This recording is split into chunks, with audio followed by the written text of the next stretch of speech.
Assalamualaikum warahmatullahi wabarakatuh. Selamat petang pemirsa. Kembali lagi bersama saya Muhammad Iksan Fikri dalam program Kampus News edisi petang.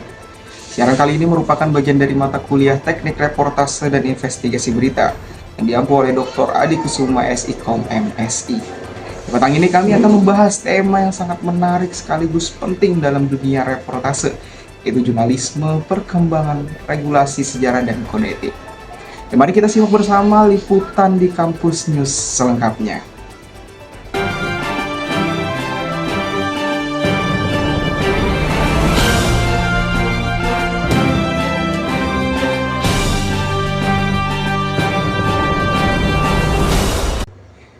Baik pemirsa, jurnalisme memiliki sejarah panjang yang telah ada sejak ribuan tahun lalu. Cikal bakal dimulai pada masa Romawi kuno melalui publikasi bernama Akte Diurna. Media ini digunakan pada masa pemerintahan Kaisar Julius Caesar sekitar tahun 100 hingga 44 sebelum Masehi. Akta Diurna berfungsi seperti papan pengumuman publik mirip dengan majalah dinding atau yang ada biasa di kampus masa kini.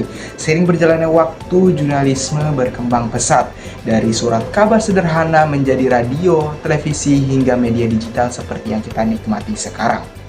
Kemudian di Indonesia sendiri, perjalanan jurnalisme sangat berpengaruh terhadap perjuangan kemerdekaan demokrasi. Ini pers menjadi wadah suara rakyat serta pilar keempat demokrasi yang mengawasi jalannya kekuasaan. Dan kemudian ada regulasi dan undang-undang pers.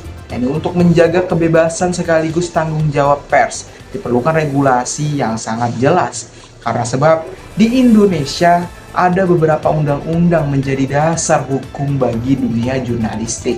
Di antaranya adalah Undang-Undang Nomor 40 Tahun 1999 tentang pers yang menjamin kemerdekaan pers sekaligus menegaskan peran Dewan Pers.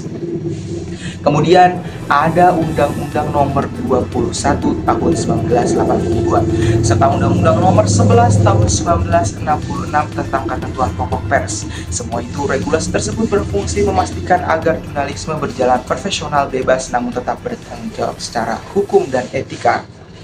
Kemudian ada kode etik jurnalistik, yang dimana selain hukum, para wartawan juga terikat dengan adanya kode etik jurnalistik. Kode etik ini menjadi pedoman moral bagi seluruh pekerja media. Beberapa prinsip penting diantaranya adalah adanya keadilan dan keseimbangan informasi, menjaga akurasi dan nilai kebenaran, membedakan fakta dan opini, menghormati privasi serta kehormatan individu, dan menghindari konflik kepentingan. Namun dalam versi resmi kode etik jurnalistik Dewan Pers terdapat 10 pasal yang mencakup tanggung jawab wartawan, larangan penyebaran berita bohong atau fitnah, dan kewajiban untuk menjaga kerahasiaan narasumber. Nah, semua itu bertujuan agar jurnalis tetap profesional, berintegritas, dan dipercaya oleh publik. Kemudian ada tantangan jurnalisme di era modern. Yang memasuki di era digital saat ini, dunia jurnalisme menghadapi tantangan baru yang tidak mudah. Pertama, soal kecepatan dan akurasi. Media dituntut untuk cepat dalam memberitakan, tapi kecepatan seringkali mengorbankan ketetapan fakta. Yang kedua, maraknya berita palsu atau hoaks dan misinformasi yang menuntut jurnalis bekerja lebih cermat dan bertanggung jawab. Kemudian ada ketiga, adanya tekanan finansial dan masalah keberlanjutan media. Persaingan bisnis membuat banyak media lebih fokus pada klik dan sensasi ketimbang substansi berita. Dan kemudian ada keempat, meningkatnya partisan dan polarisasi, di mana media ini kadang terbelah karena kepentingan politik dan ideologi. Semua tantangan ini menuntut para jurnalis untuk tetap teguh dengan etika, menjaga kepercayaan publik. Kemudian sebagai kesimpulan, jurnalisme telah berkembang luar biasa dari Akta Diurna di masa Romawi hingga menjadi media digital yang kita akses setiap hari.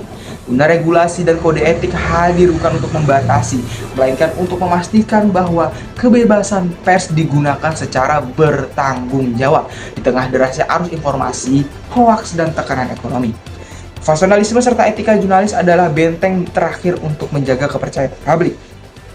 Oleh karena itu, jurnalisme yang profesional, etis, dan berimbang akan selalu menjadi fondasi bagi tegaknya demokrasi. Dan pemirsa, itulah informasi tadi sekaligus menutup perjumpaan kita di Kampus News petang ini.